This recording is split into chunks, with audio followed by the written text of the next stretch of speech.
Good morning বন্ধুরা, শুভ সকাল। একটা নতুন ব্লগ নিয়ে নতুনভাবে হাজির হয়ে গেলাম। আজকে হচ্ছে শুক্রবার। আশা করি আপনারা সকলেই ভালো আছেন, সুস্থ আছেন। আপনাদের ভালোবাসা এবং আশীর্বাদে আপনারা ঠিকঠাক আছি। দেখছেন একজন পাশে সকালবেলা ব্যায়াম হয়ে গেল, একদম পুরো ঘাম ঝরিয়ে ফেলেছে। এবার একটু রেস্ট নেবে, তারপর তার খাওয়া দাওয়া, সকালের ব্রেকফাস্ট হবে। আগে ঘাম ঝরিয়ে তো ব্যায়ামটা করতে হবে। তা মোটামুটি 45 মিনিট ব্যায়াম হচ্ছে, আর একটু হবে। আচ্ছা, তাহলে একটু রেস্ট নিচ্ছে, আর একটু হবে। তো চলুন, আজকে তুই কিছু বলবি? গুড মর্নিং সবাইকে। আচ্ছা আচ্ছা, তো তাহলে আমার জলখাবার রেডি আমাদের জন্য। মানে আমি খাই না, আমার হাজব্যান্ডকে টিফিনে দেবো আজকে পরোটা, একঘেয়ে রুটি দিচ্ছি আর আলুর দম করেছি। আর ওর মুসলি বানানা দিয়ে দিয়েছি ওর মধ্যে। আর মুসলি বানানো রেডি, একটু ব্যায়াম করে রেস্ট করবে, তারপরে এটা খেয়ে নেবে। চলুন, আজকে সকালে জলখাবার দিয়ে শুরু করলাম, তারপরে যেমন যা যা করবো সবটাই আপনাদের দেখাবো। বন্ধুরা, ওর বাবা তো মানে আমার হাজব্যান্ড তো অফিস বেরোবে, তার জন্যে চলে এলাম। দুপুরে লাঞ্চে ভাত করেছি। সবজি ডাল রোজই করতে হয় ছেলের জন্য, কারণ ও সবজি ডাল ছাড়াই ভাত খেতে পারে না। বা এখনও যেরকম হচ্ছে, সমস্ত সবজি দিয়ে ডালটা করলে ওর শরীরে সমস্ত সবজিগুলো যাবে বলে সবজি ডাল রোজই করতে হয়। আর এটা হচ্ছে আজ ছাঁচি কুমড়োর তরকারি করেছি, চাটনি কালকেরই ছিল। আজকে হাঁসের ডিমের কারি করেছি, পেঁয়াজি করেছি, আর আমার ছেলের ডিম সেদ্ধ। এই দিয়ে আজকের দুপুরের লাঞ্চটা আমাদের হয়ে যাবে। সন্ধেবেলা 3 কাপ চা নিয়ে বসে পড়েছি। আজকে ওর বাবা এই 7টা, সাড়ে 7টায় ঢুকেছে, 7টা 35 হলো। চাটা করে এনে রাখলাম, হাত পা ধুয়ে বসেছে। তো 3জনের 3টে চা, দুটো দুধ চা, একটা মানে দুধ ছাড়া, মানে চিনি ছাড়া একটা, আর দুটো হচ্ছে চিনি দেওয়া। এই যে চলে এসছে, বিস্কুট নিয়ে বসেছে। চলুন, পরে আবার চাটা খাওয়া হয়ে যাক, তারপরে কথা হবে।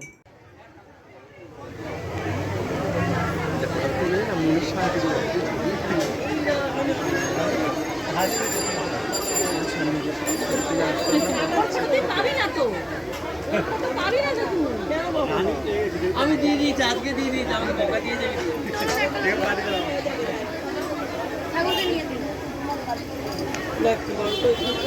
করতে না একটু সময় লাগে, আজকে আমি র দিয়ে দিলাম, এডিট করার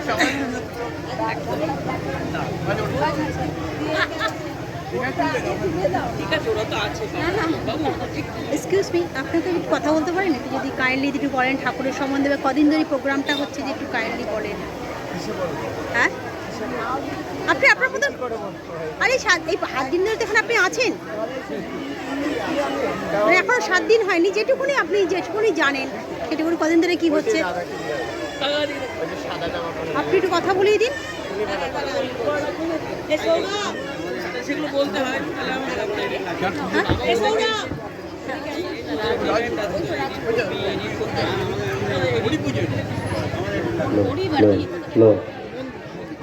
হ্যাঁ, আমি একটু ডিউটি করবো। হ্যাঁ,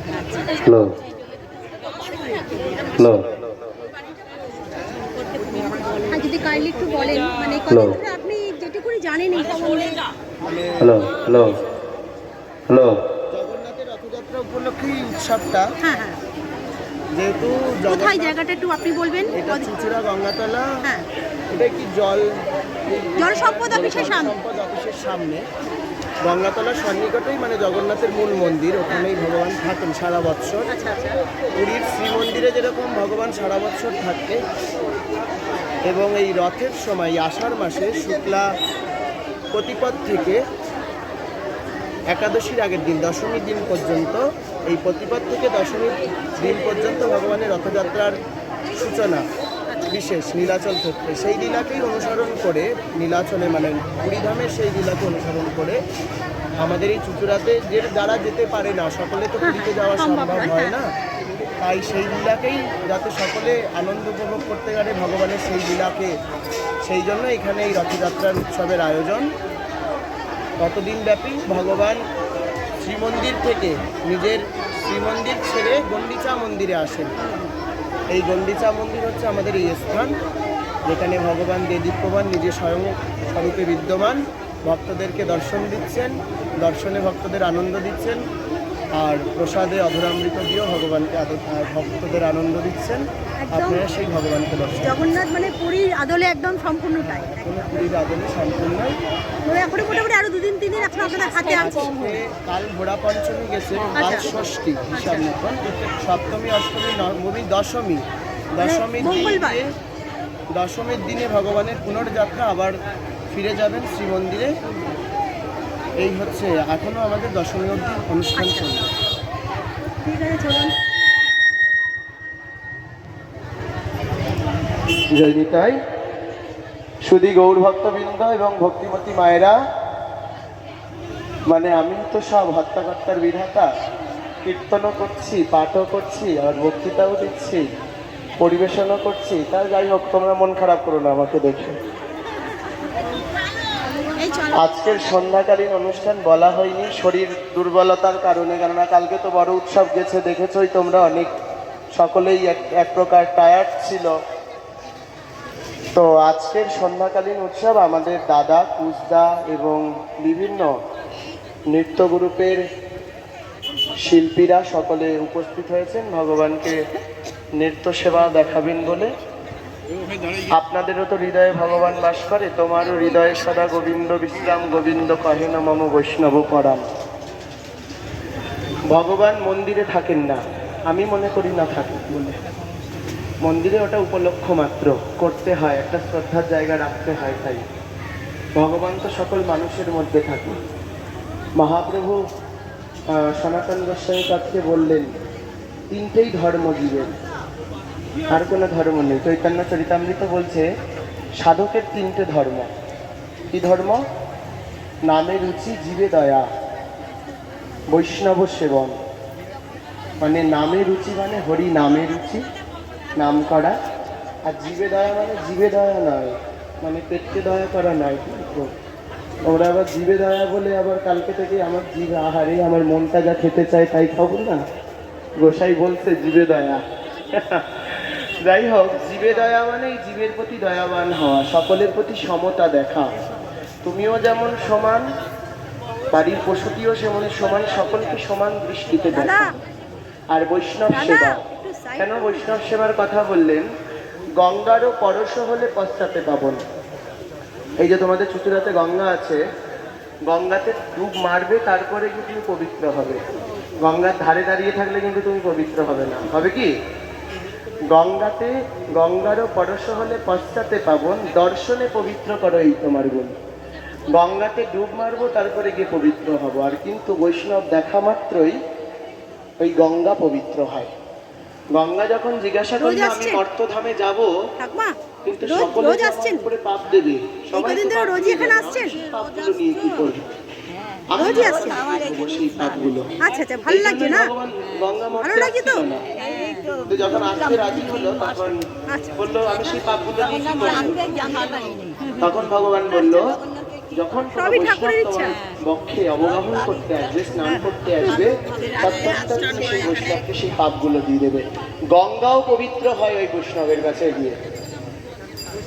তাই তোমারও হৃদয়ে সদা গোবিন্দ বিশ্রাম। মানুষের মধ্যে বন্ধুরা, এখন চলে এলাম কয়েকটা কথা বলার জন্য। সন্ধেবেলা তো আপনি দেখালাম আপনাদের যে আজকে গঙ্গাতলায় যে রথটা বেরোয়, সেটা মাসির বাড়ি বলতে গেলে ওরা একটা সুন্দর জায়গা করেছে। সেখানে মাসির বাড়ি হিসেবে জগন্নাথ, বলরাম, সুভদ্রা এই 7 দিন ধরেই ওখানে আছেন। আর প্রত্যেক দিনই ওখানে ঠাকুরের নানা রকম নাম কীর্তন হচ্ছে, প্রত্যেক দিনই সন্ধেবেলা কিছু না কিছু অনুষ্ঠান হচ্ছে।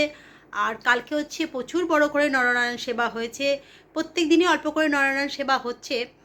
আর ওখানে ঠাকুরমশাই দেখলেন তো কত সুন্দর, আপনাদের বলল জগন্নাথ দেব, সবাই তো পুরীতে যেতে সম্ভব হয় না, তাই পুরীর আদলেই এখানে জগন্নাথকে রেখে দিয়ে, এবং এখানে সবাই এই জগন্নাথকে, বলরাম, সুভদ্রাকে দেখবে।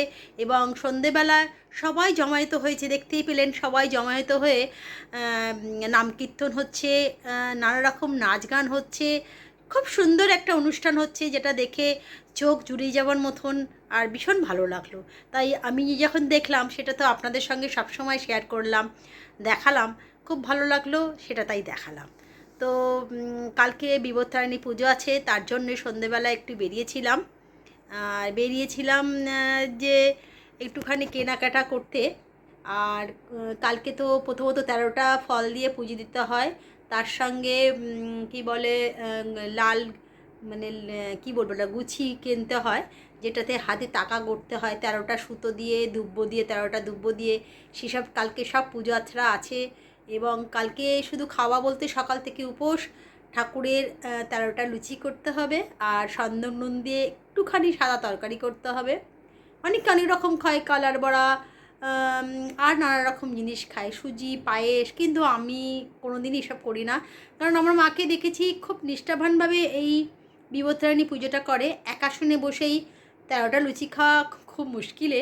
আমি যতটা পারি ছোট্ট ছোট্ট করি ফুচকার মতন, যে পেট খালি থাকুক ঠিক আছে, কিন্তু 13টা লুচি খেতেই হবে। তো কালকে আপনাদের তো অবশ্যই দেখাবো যা যা করবো। চলুন আজকে এইটুকুনি।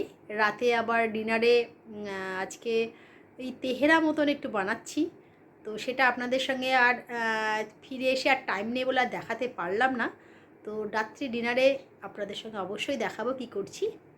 চলুন বসে পড়লাম বন্ধুরা, ডিনার নিয়ে চলেও এসেছি আর ওরা বসে পড়েছে। তো আজকে ডিনারে কিচ্ছু সেরকম কিছু করিনি, রাত হয়ে গেছে। ঘরে একটু চাল ছিল, ওই তেহারির মতন করে দিলাম, আর চিকেনটাও ছিল। তো চলুন আজকে দেখাই। এই যে ঘরের তৈরি, কিন্তু রাতের বেলা চটজলদি হয়েও গেছে, তাই ওদের দুজনকে বেড়ে দিয়েছি, একজন বসেও পড়েছে। বিরিয়ানির মতোই লাগছে তো দেখতে হলে কিন্তু তেহারির মতন করার মধ্যে একটুখানি করে। ভাজা বিরিয়ানি, হ্যাঁ ভাজা বিরিয়ানি বলতে পারো। তো আজকে রাতে এই দিয়ে ডিনারটা সেরে নিতে হবে, কিছু করার নেই। কালকে উপোস, ওদের মতন রান্না আমি করে দেবো, আর আমার তো কালকে নেই। কালকে খুব ভোর ভোর যেতেও হবে বাবুকে। হ্যাঁ কালকে সকালে ওর খেলা আছে, প্র্যাকটিস আছে, অনেক ভোর ভোর বেরোতেও হবে, 5টার আগে উঠতে হবে। আর ওর তখন খাওয়ার দাওয়ার অন্যরকম জানেন, সেগুলো সব গোছগাছ করে দিতে হবে, আর ওকেও সকাল সকাল উঠতে হবে। তাই ব্লগটাকে আর বাড়াচ্ছি না, এইখানেই এন্ড করছি। কালকে একটা নতুন ব্লগ নিয়ে নতুনভাবে হাজির হয়ে যাব। আর যারা যারা আমার এই ব্লগটা ফেসবুকে দেখছেন তারা অবশ্যই ফলো করে দেবেন। আর বলে দাও। আর যারা ইউটিউবে দেখছেন তারা লাইক করবেন, কমেন্ট করবেন আর সাবস্ক্রাইব করবেন। আজকের মতন এইটুকুনি। Tata, good night.